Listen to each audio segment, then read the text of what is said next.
जय हिंद everyone, I welcome you all to awakening classes. So JKSSB supervisor exam की हम प्रिपरेशन कर रहे थे। स्पेशलाइजेशन पोर्शन हम डिस्कस कर रहे थे। यूनिट सेकंड, यूनिट फर्स्ट हमने ऑलरेडी कवर कर लिया और यूनिट सिक्स की भी मैक्सिमम स्कीम्स हमने कवर करी हुई हैं। अब हम यूनिट सेकंड की तरफ स्विच किया था हमने। आज जो हम टॉपिक पढ़ने जा रहे हैं वो पढ़ने जा रहे हैं एंजाइटी डिसऑर्डर्स के बारे में। एंजाइटी डिसऑर्डर्स में डिफरेंट तरह के फॉर्म्स हैं डिसऑर्डर्स की, जैसे phobia, OCD, GAD, panic disorder, PTSD. ये सारे आज के इस लेक्चर में हम कवर करेंगे। ऑल दो तीन हम आज के लेक्चर में कवर करेंगे और उसके बाद वाले डिसऑर्डर्स जो है एंजाइटी डिसऑर्डर वो नेक्स्ट लेक्चर में हम कवर करेंगे। ठीक है, इससे पहले मैं लेक्चर स्टार्ट करूं, एक लास्ट पॉइंट मुझे कवर करना है। देखो, लास्ट लेक्चर में मैंने आपको पढ़ाया था स्पेशल मैरिज एक्ट। ठीक है, तो एक क्वेश्चन था वहां पर स्पेशल मैरिज एक्ट के रिलेटेड, मैं आपको पढ़ा रहा था जब ह्यूमन राइट्स और जेंडर इक्वालिटी वाला टॉपिक। मैंने आपको ऑलरेडी उससे पहले लेक्चर में स्पेशल मैरिज एक्ट बताया था कि स्पेशल मैरिज एक्ट आया था 1954 में। उस क्वेश्चन में मैंने 1951 जिद करके डाला था ताकि आप चेक कर सको कि 1951 है या 1954 है, बट पढ़ाते वक्त मैंने ऑप्शन उसका गलत बता दिया। तो आप बच्चे वहां पर कमेंट कर रहे थे, तो मैं आपको क्लेरिफाई कर दूं कि स्पेशल मैरिज एक्ट जो है बेसिकली वो 1954 में ही आया था। ठीक है, तो ये पॉइंट आपने याद कर लेना है। ठीक है, मूविंग टुवर्ड्स द टॉपिक, अब हम लेक्चर को स्टार्ट करते हैं। देखो, एंजाइटी डिसऑर्डर क्या है बेसिकली। देखो, एंजाइटी क्या होता है। एंजाइटी एक नॉर्मल एंजाइटी की बात करें, देखो एंजाइटी एक कोई बहुत बड़ा फिनोमेनन नहीं है। एंजाइटी क्या होता है, डेली लाइफ में हर किसी को एंजाइटी को स्ट्रेस रहता है। ठीक है, टेंशन होते हैं। फॉर एग्जांपल, अगर तुम्हारा एग्जाम है कल, तो अगर आज तुम्हें थोड़ी टेंशन हो रही है तो है वो भी एंजाइटी है, but this is a normal phenomena कि आपका अगर कल एग्जाम है तो थोड़ी एंजाइटी आपको होती है। ठीक है, दैट इज नॉर्मल, वो इतना प्रॉब्लमैटिक नहीं है। बट अगर आपकी वो टेंशन जो है वो नॉर्मल से स्ट्रांग बन जाती है, मतलब बहुत टेंस हो गया, आप बहुत स्ट्रेस आ रहा है आपको, तो वो बन जाता है डिसऑर्डर, तो उसको बोलते हैं एंजाइटी डिसऑर्डर। ठीक है, anxiety all together is not a very abnormal phenomena, वो ऐसा एबनॉर्मल नहीं है। कई बार हमें कुछ ऐसी सिचुएशंस होती हैं जहां हमें एंजाइटी होती है। फॉर एग्जांपल, अगर तुमने कुछ ऐसा थोड़ा बहुत गलत कर दिया, तुम्हें थोड़ी टेंशन हो रही है, तो दैट इज नॉर्मल, वो नॉर्मल बिहेवियर एंजाइटी हो सकती है। बट कुछ हुआ ही नहीं है और तुम सोचे जा रहे हो, सोचे जा रहे हो, सोचे जा रहे हो, तुम डिप्रेशन में चल जा रहे हो, that is known as disorder. ठीक है, तो एंजाइटी और डिसऑर्डर का जो एंजाइटी डिसऑर्डर है, इन दोनों में थोड़ा सा डिफरेंस है। एंजाइटी इतना अब नॉर्मल प्रोसेस नहीं है, बट एंजाइटी जब एक लिमिट से ज्यादा बढ़ जाती है, जब आप अननेसेसरी एंजाइटी कर रहे हो, that is known as anxiety disorder, वो आपके लिए प्रॉब्लमैटिक होती है। ठीक है, तो एंजाइटी डिसऑर्डर डिफरेंट तरह के होते हैं। एक फोबियाज, जब आपको फियर हो किसी चीज का। ठीक है, डिफरेंट पर्सन को, किसी को हाइट का फियर होता है, किसी को ब्लड का फियर होता है, कट लग जाए ब्लड देख के डर जाता है वो, तो ये डिफरेंट तरह के फियर्स होते हैं। तो this is also kind of anxiety disorder. Then we have OCDs. OCDs are basically obsessive compulsive disorder, अभी हम पढ़ेंगे इसके रिलेटेड। ओसीडी की फुल फॉर्म देख लो, ऑब्सेसिव कंपल्सिव डिसऑर्डर। ठीक है, उसके बाद जीएडीज, जीएडीज के बारे में पढ़ेंगे, जनरलाइज्ड एंजाइटी डिसऑर्डर। जीएडी क्या है, जनरलाइज्ड, लिख लेता हूं यहां पर, जनरलाइज्ड एंजाइटी डिसऑर्डर। ठीक है, डिफरेंट तरह के डिसऑर्डर्स हैं, जनरलाइज्ड एंजाइटी डिसऑर्डर। ठीक है, ओसीडी क्या देखा हमने, OCD is obsessive compulsive disorder. ये क्या होता है ये भी पढ़ेंगे। पैनिक डिसऑर्डर, डिफरेंट पैनिक्स आते हैं जो लोगों को। Then is PTSD. पीटीएसडी क्या होता है, पोस्ट ट्रॉमेटिक स्ट्रेस डिसऑर्डर। तो पोस्ट ट्रॉमेटिक स्ट्रेस डिसऑर्डर, अभी आप ये फुल फॉर्म देख लो, एक एक करके इन सबको हम डिस्कस करेंगे। ठीक है, moving towards question number first, तो पहला क्वेश्चन हम देखेंगे। तो एंजाइटी के बारे में आई होप आपको समझ आया होगा। एंजाइटी क्या, एंजाइटी डेली लाइफ में यंगस्टर को जो स्ट्रेस टेंशन होता है, यंगस्टर को या किसी भी एज वाले को हो सकता है, that is not anxiety. Anxiety जो है वो कोई इतना एबनॉर्मल प्रोसेस नहीं है, वो हो सकता है। फॉर एग्जाम्पल, मैंने अभी एग्जाम के स्ट्रेस से ही बताया, बट अगर ये स्ट्रॉन्ग बन जाए, ये बहुत स्ट्रॉन्ग बन जाए कि आप पे हावी होना शुरू हो जाए, तो वो एक डिसऑर्डर का रूप ले लेता है, that is known anxiety disorder. तो अब यहां पर पूछा है एंजाइटी डिसऑर्डर को हम कैसे डिफाइन करते हैं। Lack of interest in studies. तो एंजाइटी डिसऑर्डर क्या होता है, इसकी डेफिनेशन है लैक ऑफ इंटरेस्ट। अगर किसी को पढ़ाई में इंटरेस्ट नहीं है तो हम क्या बोलेंगे, उसको एंजाइटी डिसऑर्डर है। भाई, किसी को खेलने में इंटरेस्ट हो सकता है, उस वजह से वो ना पढ़ता हो। ठीक है, किसी को प्लेइंग में इंटरेस्ट हो सकता है, उसको पढ़ाई में इंटरेस्ट नहीं है। किसी को यूट्यूब टिकटॉक में इंटरेस्ट हो सकता है, ठीक है, तो तभी उसको ना हो। तो ये भी हो सकता है ना, किसी को इंस्टाग्राम की रील्स पसंद हो। तो बेसिकली एंजाइटी डिसऑर्डर की ये प्रॉपर डेफिनेशन हम इसको नहीं बोल सकते कि अगर किसी को एंजाइटी डिसऑर्डर, तो हम ये नहीं बोल सकते कि उसकी डेफिनेशन ये है कि उसको इंटरेस्ट नहीं है स्टडी में। ठीक है, किडनी फेलियर, ये तो कोई एंजाइटी डिसऑर्डर नहीं होता है। ऑप्शन सी क्या है, एन एक्सेसिव और aroused state characterized by feeling of apprehension or uncertainty and pathological fear. ठीक है, बेसिकली यही इसका अप्रोप्रिएट आंसर है। एंजाइटी डिसऑर्डर क्या होता है, इन एक्सेसिव, एक एक्सेसिव स्टेट, मतलब जब चीज एक्सेस में हो जाए। क्या एक्सेसिव फीलिंग हो, एक्सेसिव फीलिंग हो एप्रीहेंशन की, अनसर्टेनिटी की और पैथोलॉजिकल फियर की। ये तीनों पॉइंट समझ लो, ये क्या होते हैं, आपको ये डेफिनेशन समझ आ जाएगी। एप्रीहेंशन होता है जब आप डरते हो ना कई बार कि कुछ अनप्लीजेंट हो जाएगा, कुछ गलत हो नहीं रहा है बट आपको डर लगता है यार ये ऐसा हो जाएगा, मैं फेल हो जाऊंगा, आप अनप्लीजेंट सोचना शुरू हो जाते हो, ठीक है, that is known apprehension. Uncertainty, जो चीज श्योर नहीं है होने की बट प्रोबेबिलिटी नहीं है बट आप फिर भी ऐसी चीजें सोचे जा रहे हो। Then pathological fear, pathological fear होता है अनरीजनेबल फियर, मतलब जिसका कोई साइंटिफिक बेसिस नहीं है कि उस चीज का डरना वैसे स्वाभाविक नहीं। एक तो हो ना आपको कोई डरा दे, रूम के बाहर से जोर से बोल रहा है तो आप डर रहे हो, वो एक रीजनेबल डर है, बट आप अनरीजनेबल किसी बात पर डर रहे हो जिसका कोई साइंटिफिक नहीं है रीजन डरने का, ऐसे फियर को बोलते हैं पैथोलॉजिकल फियर, जो आपके कंट्रोल में नहीं है। बेसिकली जब अपनी कंट्रोल से बाहर चीजें चल जाती हैं वो पैथोलॉजिकल हो जाती हैं, ठीक है। तो ये सारे एंजाइटी डिसऑर्डर की निशानी है। एंजाइटी डिसऑर्डर बेसिकली होता क्या है कि जब एक्सेस में फीलिंग्स बढ़ जाती हैं एप्रीहेंशन की, मतलब आप एक्सेस में क्या कर रहे हो, अनप्लीजेंट सोचे जा रहे हो, अनसर्टन चीज़ों के बारे में सोचे जा रहे हो, अनरीजनेबल फियर है, कोई उसके पीछे रैशनल थिंकिंग नहीं है, आप ऐसे ही डर रहे हो जो डरने वाली चीज़ भी नहीं है। जब ये सब चीज़ें आ जाती हैं ना एक्सेस में, तो वो उसी चीज़ को हम बोलते हैं एंजाइटी डिसऑर्डर, ठीक है। एंजाइटी डिसऑर्डर जो है वो अच्छा नहीं है किसी के लिए। एंजाइटी ठीक है, एंजाइटी होती है but anxiety disorder is not good. मतलब अगर आप सपोज करो, आप कुछ लोग होते हैं ना पहले ही नेगेटिव सोचना शुरू हो जाते हैं, अनप्लीजेंट, मतलब ऐसा हो जाएगा ऐसा हो जाएगा, वो नहीं हो रहा है तो भाई ये अच्छी चीज थोड़ी है। इससे क्या होगा, इससे उसकी मेंटल जो हेल्थ है ना वो ड्रेन हो रही है, उसकी मेंटल एनर्जी ड्रेन हो रही है, तो वो क्या है नेगेटिव नेगेटिव सोचता जाएगा और वो नेगेटिव ही हो जाएगा एक टाइम पे आके। तो anxiety disorder is not good for everyone. ये सिर्फ आपके एग्जाम के लिए नहीं है, अगर ये चीज़ें आपको होती हैं, अगर आपको ऐसा लगता है कि आप अनप्लीजेंट सोचते हैं कि गलत हो जाएगा, ये हो जाएगा, वो हो जाएगा, तो थोड़ी बहुत मेडिटेशन करना स्टार्ट कर लो, अपना फोकस बनाओ। ऐसी चीज़ें नहीं होती हैं, ये एक डिसऑर्डर की निशानी होती है, तो ऐसा हमें नहीं करना। हमें एंजाइटी हो तो चलेगा बट एंजाइटी डिसऑर्डर नहीं होना चाहिए, ठीक है। Moving towards question number second, anxiety disorder is a medical illness of. तो एंजाइटी डिसऑर्डर बेसिकली किसकी मेडिकल इलनेस है, लीवर की, ब्रेकडाउन ऑफ बोन्स, ब्रेन या हार्ट, ठीक है। तो बेसिकली एंजाइटी डिसऑर्डर किसकी वजह से होता है, किस पार्ट की मेडिकल इलनेस है ये हमारे ब्रेन की मेडिकल इलनेस है, ठीक है। लीवर तो हो ही नहीं सकता, बोन्स का कोई लेना देना नहीं है। हार्ट में आप थोड़ा कंफ्यूज हो सकते हो क्योंकि जब हमें एंजाइटी होती है तो हमारी हार्ट बीट तेज हो जाती है, वो वन ऑफ द आउटकम है। जब आपको एंजाइटी होती है तो उसका एक आउटकम है कि आपकी हार्ट बीट तेज होती है। ऐसे तो आपको स्वेटिंग भी आती है, जब आपको एंजाइटी होती है तो स्वेटिंग भी आती है, पसीना आना शुरू हो जाता है, ये भी होता है, वो एक आउटकम है। बट बेसिकली ये मेडिकल इलनेस किस पार्ट की, ये ब्रेन की है। जब हमारे ब्रेन में कोई एक अनप्लीजेंट से थॉट्स चलना शुरू हो जाएंगे, अनरीजनेबल सी चीजें चलना शुरू हो जाएंगी, इसको बोलते हैं एंजाइटी डिसऑर्डर, ठीक है। इसको मेंटल हेल्थ कंडीशन बोलते हैं। Heart is just a pumping organ, but जब हम टेंशन लेते हैं, एंजाइटी होती है हमें, उसके साथ हार्ट रेट बढ़ जाती है, वो वन ऑफ द आउटकम है उसका, बट ये कोई हार्ट की डिसीज नहीं है, ये पॉइंट आपने याद रखना है, ठीक है। Moving towards question number third, which of the following is a symptom of anxiety disorder. तो इनमें से कौन सा एंजाइटी डिसऑर्डर का सिम्टम है जिसको देख के आपको पता चलेगा कि इसको एंजाइटी डिसऑर्डर है। ऑल्दो ये किसी और रीजन की वजह से भी हो सकते हैं बट एंजाइटी के केस में भी ये होते हैं। एक शॉर्टनेस ऑफ ब्रेथ, मतलब सांस लेने में प्रॉब्लम आ रही होती है, ठीक है। स्वेटिंग, पसीना आता है, रैपिड हार्ट रेट बहुत बढ़ जाती है, आपकी हार्ट बीट बढ़ जाती है, ऑल ऑफ द अबव। तो इनमें से कौन सा सिम्टम है एंजाइटी डिसऑर्डर का, तो option D is the correct answer. ये सभी ही सिम्टम है। जब आपको एंजाइटी होती है उस केस में आपको ब्रीदिंग में प्रॉब्लम होती है, पहली बात, स्वेटिंग, पसीना भी आना शुरू हो जाता है और आपकी हार्ट रेट जो है वो बढ़ जाती है। ये कुछ सिम्टम्स है एंजाइटी डिसऑर्डर। इसको छोड़ के और भी सिम्टम है, फॉर एग्जाम्पल डिजीनेस होती है, डिजीनेस मतलब लेजीनेस, आप बहुत सुस्त से दिखाई देते हो ना, वो भी होता है जब आपको एंजाइटी होती है। कई बार कुछ लोग फेंट ही हो जाते हैं, चक्कर आ जाता है उनको एंजाइटी की वजह से, ठीक है। कई बार लोगों को फ्रीक्वेंट यूरिनेशन होती है, यूरिन बार बार आता है, तो वो भी एक सिम्टम है एंजाइटी डिसऑर्डर का, ठीक है। और ये सारे, कई बार नींद नहीं आती है, ये भी एंजाइटी की वजह से होता है। तो ये सारे कुछ सिम्टम है। अगर आपको ये चीज़ें हो रही हैं तो मे बी आपको एंजाइटी डिसऑर्डर हो सकता है। ऑल्दो ये सिर्फ एंजाइटी की वजह से ये चीज़ें नहीं होती, यूरिनेशन फ्रीक्वेंट आना कुछ और रीज़न भी हो सकता है, बट अगर ये सिम्टम है, मतलब अगर ये आ रहा है तो इसका मतलब देयर मे बी चांसेस कि आपका एंजाइटी डिसऑर्डर हो सकता है, ठीक है। ये टॉपिक ना बहुत ऐसा टॉपिक है जिसके बारे में ऑलरेडी आपको पता है, बट मुझे ना वो जो आपको थोड़ा थोड़ा पता है ना, उन सब की माइंड को जोड़ के ना एक आपको चीज समझा देनी है, ठीक है। Moving towards question number 4, which of the following are the causative factors of anxiety disorder. तो बेसिकली पूछा है एंजाइटी डिसऑर्डर के कॉज क्या है, कॉजेटिव फैक्टर कौन कौन से फैक्टर्स हैं जो रिस्पॉन्सिबल हैं for anxiety disorder. Genetics, traumatic experience, both या none.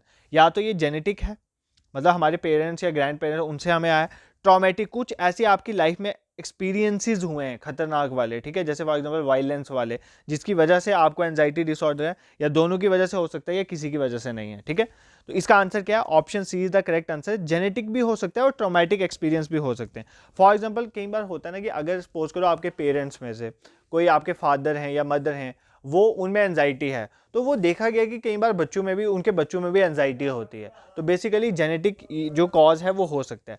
Second one is traumatic experience. कई बार क्या होता है आपकी लाइफ में कुछ ऐसे पास्ट में एक्सपीरियंस रहे होते हैं जिनकी वजह से क्या होता है आपको एंजाइटी होता है। फॉर एग्जांपल अगर सपोज करो किसी के घर में वायलेंस होता है, फॉर एग्जांपल डोमेस्टिक वायलेंस वाला केस है, तो देखना वो वुमेन जो है उसको एंजाइटी हो सकती है। किसी को मेंटल स्ट्रेस है या कुछ फिजिकल अब्यूज किसी के साथ हुआ है, मेंटल अब्यूज हुआ है, ठीक है, एक पेपर का स्ट्रेस भी हो सकता है, तो ये कुछ ऐसे किसी का पेपर ही गलत हो गया उसकी वजह से उसमें एंजाइटी आ गई हो नेक्स्ट पेपर्स के लिए। कई बार क्या होता है कुछ लोगों का ब्रेकअप हो जाता है, उसके बाद उनको एंजाइटी आ जाती है, तो ये कुछ ट्रॉमेटिक एक्सपीरियंस होते हैं जो चीज़ आप सह नहीं पाते हो बेसिकली, तो वो लाइफ लॉन्ग आपके लिए एंजाइटी का कॉज बन जाते हैं। तो ये कुछ इनको क्या बोलते हैं? ट्रॉमेटिक एक्सपीरियंस, कुछ बहुत खतरनाक एक्सपीरियंस आपकी लाइफ में, तो ये भी एक फैक्टर हो सकते हैं एंजाइटी डिसऑर्डर के। I hope this is clear to you. ये सिंपल सिंपल बातें यार ऑलरेडी आप सबको पता है ये, बट मुझे बस आपको इनको थोड़ा ना सिस्टमैटिक फॉर्म में बताना कि एग्जाम में किस तरह से पूछते हैं, इसीलिए मैं एमसीक्यू लगाया। बाकी इसमें कुछ मुझे तो सोसाइटी और ये सोशियोलॉजी पढ़ाते पढ़ाते ये चीज़ तो समझ आ गई है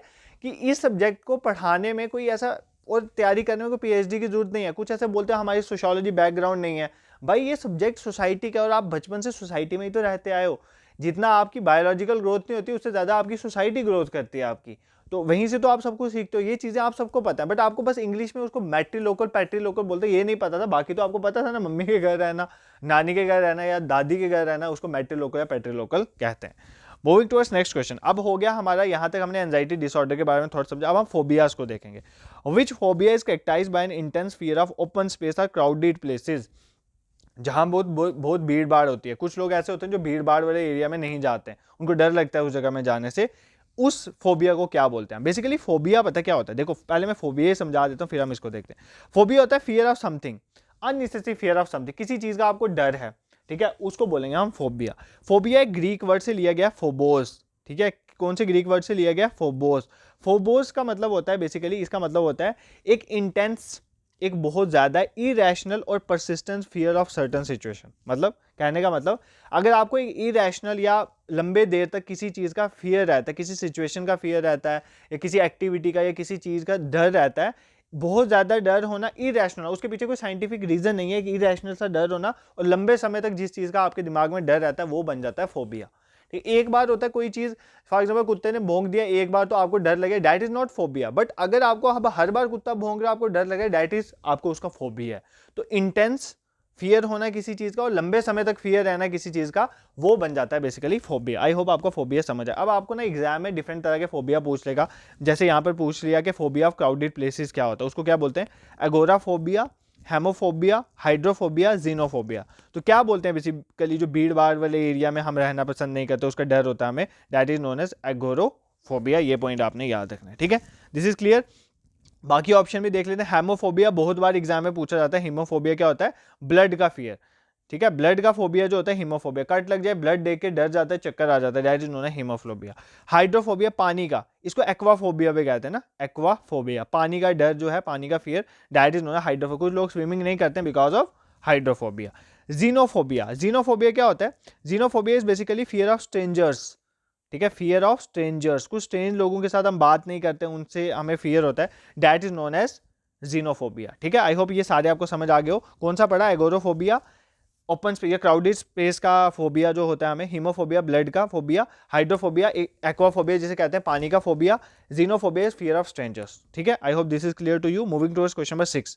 fear of height is term है, तो हाइट का भी कई लोगों को डर होता है, हाइट में जाते नहीं है, हाइट से नीचे नहीं देख सकते, उसका फोबिया होता है, उसको क्या बोलते हैं? सोशल फोबिया, एक्रोफोबिया, क्लास्ट्रोफोबिया या अल्गोफोबिया। तो fear of height is known as acrophobia.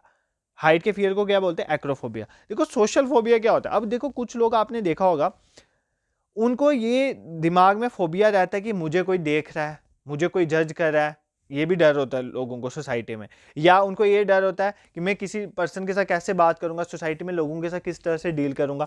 इस तरह के फोबिया को बोलते हैं सोशल फोबिया। मतलब सोसाइटी में मुझे लोग जज करेंगे, मुझे लोग ऐसे देखेंगे, मैं लोगों के साथ कैसे डील करूंगा, इन चीज़ों का जो फोबिया होता है that is known as social phobia. I hope this is clear, इसमें कुछ इतना मुश्किल नहीं है। Claustrophobia is very important for your exam. Claustrophobia पूछा जाता है। क्लस्ट्रोफोबिया होता है छोटी जगह का फोबिया। फॉर एग्जाम्पल जैसे आप गुफा में चल जाते हो तो कई बार लोगों में कोई गुफा है, फॉर एग्जाम्पल कोई केव में जा रहा है तो वहां पे डर लगता है उनको, दैट इज नोन है क्लस्ट्रोफोबिया। कोई क्लोज स्पेस, कोई बंद सा कमरा, एक ऐसे घुटन सा छोटा सा कमरा हो, कई लोगों को उधर घुटन होने शुरू हो जाती है, उस फोबिया को बोलते हैं क्लस्ट्रोफोबिया। ये तो सिंपल फोबिया, ये मैक्सिमम लोगों को होता है, आप सबको पता है। एल्गोफोबिया होता है फियर ऑफ पेन, दर्द का फोबिया, इंजेक्शन लगने और दर्द हो उसका फोबिया, जो for example that is known है एल्गोफोबिया। कई लोगों का एनिमल्स का भी फोबिया होता है ना, एनिमल्स का भी, एनिमल से भी डर लगता है, दैट इज नोन है जू फोबिया। ये तो सिंपल है, उसको क्या बोलते हैं, जू फोबिया। कई लोगों को एक फोबिया, कहीं क्या, ये तो फोबिया सबको ही है ऑलमोस्ट, और जिसको ये फोबिया नहीं है वो समझ लो कि वो तो मतलब सुपीरियर पावर है, वो साधु संत टाइप है। जिसको फोबिया नहीं होता किसका, डेथ का, ठीक है। तो फोबिया ऑफ डेथ बेसिकली होता है, उसको क्या बोलते हैं, ये पॉइंट याद कर लो, फोबिया ऑफ डेथ को बोलते हैं थैनेटोफोबिया। क्या बोलते हैं, थैनेटोफोबिया। जिसको डेथ का, मौत का डर होता है, that is known as thanatophobia. और जिसको ये नहीं होता है वो समझ लो कि साधु संत बंदा ही हो सकता है, अदरवाइज सबको ही होता है। उसके बाद फियर ऑफ स्लीप, सोने का फियर, ठीक है, फियर ऑफ स्लीप जो है, मैं सो जाऊंगा, इसका डर जो है उसको बोलते हैं सोमनीफोबिया। उसको क्या बोलते हैं, सोमनीफोबिया। तो जो इंपॉर्टेंट फोबिया था वो मैंने बता दिए। फोबिया तो ऐसे हजारों किस्म के, एग्जाम में कोई भी पूछ सकता है, और भी कहीं से मिलेंगे तो देख लेना, एग्जाम में फोबिया पूछा जा सकता है। तो क्या देखा, हाइट का phobia is acrophobia, social phobia, society में आप किस तरह से बात करोगे या तुम्हें कोई जज कर रहा होगा। क्लस्ट्रोफोबिया क्या होता है, छोटी जगह का एरिया का फोबिया होता है, क्लोज स्पेस का। एल्गोफोबिया क्या होता है, एल्गोफोबिया होता है पेन, दर्द का फोबिया। एनिमल्स का फोबिया, जू फोबिया, डेथ का थैनेटोफोबिया, स्लीप का सोमनीफोबिया, ठीक है। अब देखो एक फोबिया है, अब मैं अपना बताता हूं और तुमसे भी पूछूंगा। आज तुम्हारे लिए होम असाइनमेंट आप सबके लिए यही है कि आपने मुझे कमेंट सेक्शन में बताना आपको किस किस चीज का फोबिया है। जिस चीज का फोबिया है ना हिंदी में, उसको नेट में सर्च करके उसका इंग्लिश देखना क्या है फोबिया, और वो फिर कमेंट सेक्शन में बताओ। इसी तरह से आपने कैसे लिखना, फॉर एग्जांपल अगर आपको सोशल फोबिया है तो सोशल फोबिया लिखना और आगे उसकी डेफिनेशन लिखना, इन वर्ड्स अपनी लैंग्वेज में लिख देना सोशल फोबिया में क्या होता है। इस तरह से एक तरह से सभी फोबिया सबको पता चल जाएंगे कि नॉर्मल सोसाइटी में कौन कौन से फोबिया हैं, तो सबको हेल्प हो जाएगी। इस तरह से करना। जैसे मैं आपको बताता हूँ, मुझे पहले किसी चीज़ का फोबिया नहीं था, मेरे को पहले किसी चीज़ का फोबिया नहीं था। एक बार मेरे घर के साथ वाले पेड़ में पड़ी लाइटनिंग, आसमानी बिजली, उसके कुछ स्पार्क्स हमारे घर के अंदर भी आ गए थे, उसकी वजह से हमारे घर की बिजली सारी उड़ गई और मेरे को थोड़ी बाजू में भी लगी थी। उस दिन के बाद से लेकर मुझे लाइटनिंग का फोबिया है, that is known as astrophobia. ये मैं रियल स्टोरी सुना रहा हूँ आपको, कोई गप नहीं सुना रहा यहाँ पर। उसको बोलते हैं एस्ट्रोफोबिया। बेसिकली एस्ट्रोफोबिया होते हैं जो लाइट और थंडरिंग का जो फोबिया होता है, दैट इज नोन है एस्ट्रोफोबिया। तो मेरे को उस दिन के बाद एक फोबिया हुआ, उससे पहले मैं लाइटनिंग वगैरह से नहीं डरता था। तो मैंने आपको एस्ट्रोफोबिया जैसे बताया और इसका डेफिनेशन दी ना, एस्ट्रोफोबिया क्या होता है। इसी तरह आपको जो भी फोबिया आपने मुझे कमेंट सेक्शन में बताना है, एक एक फोबिया सभी लिखोगे ताकि सभी को पता चले कौन कौन से फोबिया हैं और आपको एग्जाम में हेल्प हो जाए। इसी तरह से हम एक दूसरे की हेल्प करके एग्जाम को क्वालिफाई करेंगे। Moving towards question number 7, symptoms of phobia. तो फोबिया के सिम्टम्स बताओ। जैसे वहां पर हमने सिम्टम्स देखे एंजाइटी डिसऑर्डर के, इंटेंस फियर, बहुत डर लगना, शेकिंग एंड पाल्पिटेशन होना, ऑब्सेसिव थिंकिंग होना, या ऑल ऑफ द अबव। देखो यहाँ पर ऑल ही आएगा। जब भी फोबिया होगा उस समय आपको इंटेंस फियर एक सिम्टम है, आपको डर लगेगा, भाई होगा ही, ये एक सिम्टम है। आप डर है तो शेकिंग भी होगी, कांप रहे होंगे आप, और पाल्पिटेशन भी होगी, आपकी हार्ट बीट का फास्ट होना मेनली होता है पाल्पिटेशन में। तो ये चीज़ें भी होती हैं जब आपको किस चीज़ से डर लग रहा हो। और ऑब्सेसिव थिंकिंग, मतलब आप बार बार उसी चीज़ के बारे में सोच रहे हो, दिस दैट, तो ये होती है ऑब्सेसिव थिंकिंग। तो ये भी होती है फोबिया का सिम्टम। तो बेसिकली ये तीनों ही किसके सिम्टम्स हैं, फोबिया के सिम्टम्स हैं। ये पॉइंट आपने याद रखना है। मूविंग टुवर्ड्स क्वेश्चन नंबर 8, अब हम बात करेंगे ओसीडी की। किसकी, ओसीडी की बात करेंगे। ओसीडी किसके लिए स्टैंड करता है, ओसीडी की हमें फुल फॉर्म बतानी है। OCD obsessive compulsive disorder, obsessed compulsive disorder, obsessive confuse disorder, या नन ऑफ द अबव। भाई ये फुल फॉर्म जो 2-3 डिसऑर्डर्स की है ना, ये जरूर देखे जाना, एग्जाम में फुल फॉर्म नहीं पूछ लेगा। तो ओसीडी की फुल फॉर्म है ऑब्सेसिव कंपल्सिव डिसऑर्डर। क्या, ऑब्सेसिव कंपल्सिव डिसऑर्डर। अब ओसीडी होता क्या, देखो एक लॉन्ग लास्टिंग डिसऑर्डर, मतलब लंबे समय तक रहने का डिसऑर्डर है, लंबे समय तक जो रहता है, जिसमें एक पर्सन क्या एक्सपीरियंस करता है, अनकंट्रोलेबल एंड रीअकरिंग थॉट। दो चीजें आपको मैं यहां पर बताऊंगा, यहां पे मैं लिख लेता हूं पहले, अनकंट्रोलेबल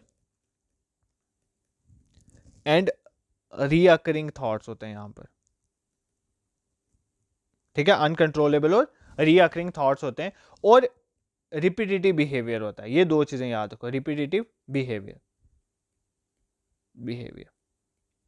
ठीक है। अगर आपके एक लॉन्ग लास्टिंग लंबे समय तक रहने वाला डिसऑर्डर है जिसमें एक पर्सन क्या एक्सपीरियंस करता है, अनकंट्रोलेबल, वो कंट्रोल नहीं कर पा रहा और बार बार थॉट्स आ रहे हैं, रीअकरिंग थॉट्स आ रहे हैं, और वो अपना बिहेवियर को बार बार रिपीट कर रहा है, ये दोनों ही चीजें रिस्पॉन्सिबल होती हैं किसके लिए, ओसीडी के लिए। OCD is obsessive compulsive disorder. For example ये पॉइंट जो है ना, ये एक्सप्लेन कर रहा है ऑब्सेशन को, ऑब्सेसिवनेस। ऑब्सेशन आपने सुना होगा यार वर्ड, ए ने self obsession, self obsessive person है, ये लड़की सेल्फ ऑब्सेस्ड है, ये लड़का सेल्फ ऑब्सेस्ड है। सेल्फ ऑब्सेस्ड होने का मतलब अपने से ही प्यार कर रहा है, अपनी तारीफें करे जा रहा है, वो अपने में ही खोया हुआ, उसको अपने सिवा और कोई दिखता ही नहीं। मैं ये हूँ, मैं इतना स्मार्ट हूँ, मैं हैंडसम हूँ, मैं ब्यूटीफुल हूँ, मैं इतनी इंटेलिजेंट हूँ, मैं इतना सुपर हूँ, ये सारी चीज़ों में जो चलता है that known as self obsessed. ठीक है, ये एक तरह का डिसऑर्डर है, ये चीज़ आपने याद रखना है, इसको बोलते हैं ऑब्सेसिव नेचर। ये हो गया ऑब्सेसिव। कंपल्सिव मतलब जब आप बार बार कोई सेम चीज रिपीट करते जा रहे हो। ठीक है, एक नहीं होता बार बार, एक वहमी इंसान को बोलते हैं ना हम अपनी लोकल है, ये वहमी हो गया इस चीज में। वहमी होने का मतलब है जो बार बार सेम, फॉर एग्जांपल आपने देखा होगा कई लोगों को बार बार हाथ धोने की आदत है। एक मतलब एक तो हो गया क्लीनलीनेस, ये क्लीनलीनेस नहीं है, उनको आदत ही होगी कि वो जब तक वो 10 मिनट के बाद वापस हाथ धोएंगे, 10 मिनट के वापस हाथ धोएंगे, that is known as compulsive nature, मतलब रिपीटेटिव बिहेवियर आ गया उनमें।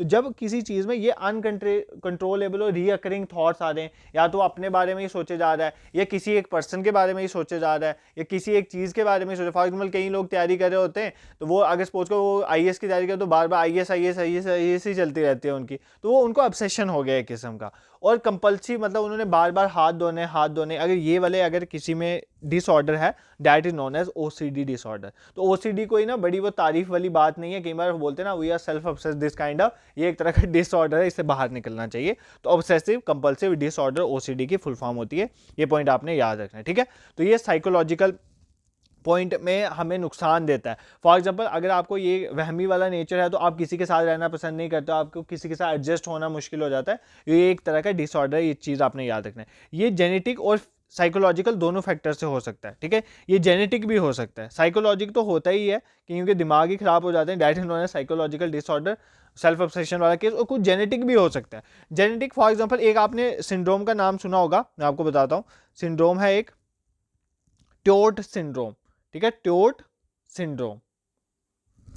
ट्योट सिंड्रोम में क्या होता है बेसिकली, ट्योट सिंड्रोम जिन भी लोगों को होता है ना, ट्योट सिंड्रोम जिस भी पर्सन को होता है, उसके जो इमीडिएट रिलेटिव होते हैं उनमें ज्यादातर देखा गया कि OCD सिंड्रोम होता है, जो ट्योट सिंड्रोम वाले लोग होते हैं। ट्योट सिंड्रोम क्या होता है, आपने फॉर एग्जांपल अगर आपने हिचकी मूवी जो अभी रानी मुखर्जी की आ रही है, अगर आपने उसका ट्रेलर देखा होगा, हिचकी मूवी का जो ट्रेलर है उसमें देखा होगा, उसमें रानी मुखर्जी जी को ना ये है ट्योट सिंड्रोम है वहां पर। ठीक है, उनको ना बोलने में, हिचकी मूवी है तो उनको कुछ बोलने में ऐसे प्रॉब्लम है, दैट इज नोन एज ट्योट सिंड्रोम। इस सिंड्रोम को बोलते हैं ट्योट।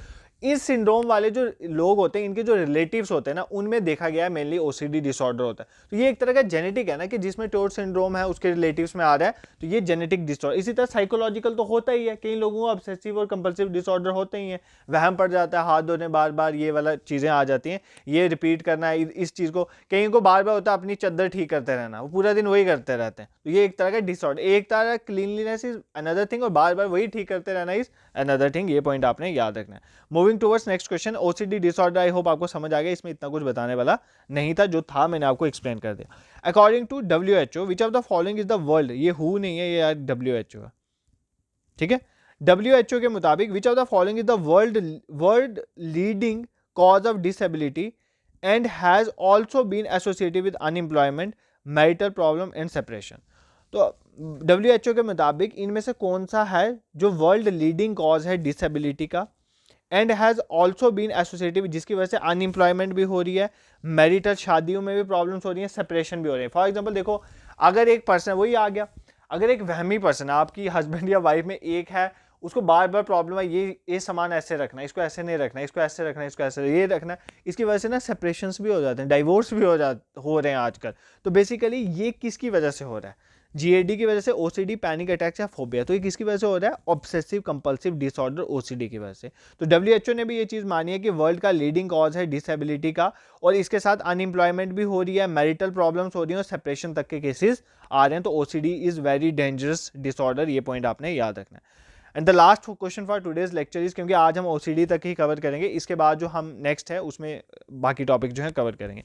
विच anxiety disorder involve unwanted and intrusive thought followed by repetitive behaviour और मेंटल एक्ट. तो बार बार रिपीटेटिव चीज़ें आपके दिमाग में आती हैं, मेंटल एक्ट्स आते रहते हैं, बार बार इंट्रूसिव थॉट्स आते रहते हैं आपके दिमाग में. वो क्या होते हैं हमें बताएं. इंट्रूसिव थॉट्स आपके वो चीज़ें होती हैं जो दूसरे पर्सन को भी अनकंफर्टेबल बना दें, ठीक है, फालतू के थॉट्स जो आपके दिमाग में आते रहते हैं. तो वो कौन सा एंजाइटी डिसऑर्डर जो इसके लिए रिस्पॉन्सिबल है, रिपीटेटिव बिहेवियर जिसकी वजह से होता है, ओसीडी, सोशल फोबिया, जीएडी या नन ऑफ द अबव. तो कौन सा है, ओसीडी, ऑब्सेसिव कंपल्सिव डिसऑर्डर. ठीक है, आई होप आपको एंजाइटी डिसऑर्डर क्या होते हैं, उसके फैक्टर्स क्या हैं जो इसके लिए रिस्पॉन्सिबल हैं, उसके सिम्टम्स क्या हैं, ये पॉइंट आपको समझ आए होंगे. जो इसकी डिफरेंट फॉर्म्स हैं उनकी फुल फॉर्म जो आपको समझ आई होंगी, डिफरेंट तरह के फोबियाज हमने देखे और ओसीडी के बारे में हमने इन डेप्थ स्टडी करा. आई होप ये टॉपिक आपको समझ आया होगा. अब आपने मुझे कमेंट सेक्शन में क्या बताना है, सबने आपको फोबियाज बताना है. जितने बच्चे ये लेक्चर देखेंगे ना, हर एक बच्चा कोई ना कोई फोबिया वहां पर लिखेगा, कमेंट सेक्शन में लिखेगा और उसकी एक्सप्लेनेशन भी देगा. चाहे 2 वर्ड में, 3 वर्ड में, एक लाइन में दो, उस फोबिया को एक्सप्लेन करो और बाकी बच्चे सारे उन फोबियाज को पढ़ेंगे. एक दूसरे को हेल्प करोगे तभी काम चलेगा. अगर ऐसे सोचोगे ना मैं इससे मटेरियल छुपा के खुद तैयारी करके ये एग्जाम क्वालिफाई करूंगा, तो नहीं होता है. ठीक है, ऐसा नहीं होता है. शेयरिंग से ही और केयरिंग से ही काम चलता है. एक दूसरे की हेल्प करा करो कमेंट सेक्शन में. इसी तरह से एक दूसरे की हेल्प करो, जैसे मैं आपकी करता हूँ कुछ पढ़ाने में, मेरी कोई करता होगा. फॉर एग्जांपल मैं आपको बताता हूँ, I am a working man, तो मेरे पास इतना टाइम नहीं होता है, तो मुझे कोई पीडीएफ बना के दे देता, कोई थंबनेल बना के दे देता, भाई वो मेरी हेल्प कर रहे हैं, मैं आपकी हेल्प कर रहा हूँ. तो सोसाइटी इसी तरह से चलती है. तो सोशियोलॉजी पढ़ रहे हो, थोड़ा सोसाइटिकल एस्पेक्ट रखा करो. इसलिए आपको बोलता हूँ एक दूसरे के साथ शेयर वेयर करके पढ़ा करो, एक दूसरे के साथ मटेरियल शेयर करो, इससे कोई कमी नहीं होती है. तो कमेंट सेक्शन में सारे लिखना और दूसरे पढ़ना और एक दूसरे को चेरिश भी किया करो. अगर किसने लिखा है तो उसकी कमेंट को लाइक कर दो. मेरी वीडियो तो नहीं करनी, लाइक नहीं करो, बट उनके कमेंट्स जरूर लाइक कर दिया करो. This is it for today. Thank you so much for watching.